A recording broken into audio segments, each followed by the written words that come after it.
जो मंत्र आपको दिए जाते हैं ये आपको यहां प्रयोग नहीं करने चाहिए थे। आपने इनकी कमाई को संग्रहित करना है, सुरक्षित रखना है। किसी को आशीर्वाद नहीं देना, किसी को कोई दुआ या बद्दुआ नहीं देना।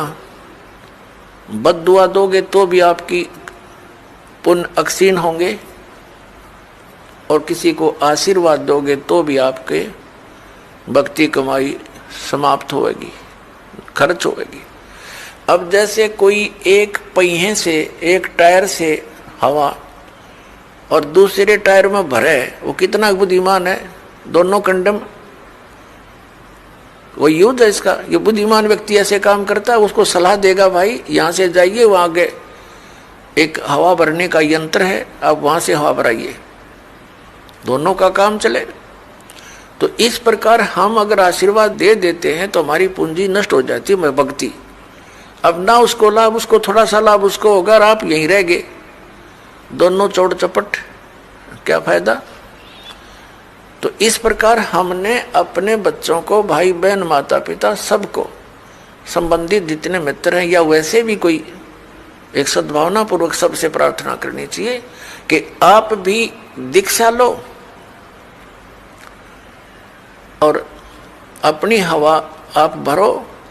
जैसे एक पंप दे दिया जाता है साइकिल में हवा भरने का, तो सब ले लो पंप और अपनी भरो हवा, जब जरूरत पड़े फुल करो और चलो गाड़ी पर, सवारी पर। तो कहने का भाव ये है कि इसी प्रकार ये गुरुदेव जी से दीक्षा लेकर के आप स्वयं अपनी भक्ति मंत्र के जाप साधना के द्वारा अपने टायर में हवा स्वयं भरो और फिर चलो।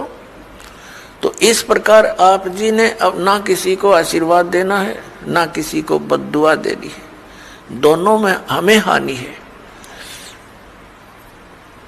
पहले क्या था, इस काल का जाल है। आप देखते हो बुजुर्ग बड़े छोटों को आशीर्वाद देते हैं और बड़े उनके चरण छूते हैं, क्योंकि पहले जो एक आपने देखा होगा एक पाग सिस्टम है। पाग जैसे पिता की मृत्यु के उपरांत बड़े पुत्र को एक पाग बांधी जाती थी, पगड़ी, और फिर वो पिता वाले कर्म वो करता था। आप पिछला इतिहास देखिएगा तो उसमें क्या होता है कि वो आशीर्वाद देने वाला अपनी पूंजी नष्ट करता है और उनको आशीर्वाद देता। जैसे आपने देखा होगा एक पुत्र वधू अपनी सास के पैर दबाती है या किसी और बड़ी बूढ़ी के उसके पास बैठी है उसके पैर छूती है, वो उसको दुआ देती है, पुत्रवती हो, तेरे बेटे हो, पुतों फड़िए दूध दो, नहाइए, इस तरह के देते हैं। तो वो बुढ़िया के पास जो चौनी थी वह तो पुत्र वधू को दे दी, आप खाली होगी, आगे चारदर है ही नहीं। तो इस प्रकार हमने अपनी इस भक्ति को बर्बाद नहीं करना है, ना किसी पुत्र वधू को आशीर्वाद देना है। पुत्र वधू को भी परमात्मा से जोड़ दे, बेटी अपनी कमाई कर और तेरा भी कल्याण हमारा भी कल्याण होगा। अपने आत्माओं,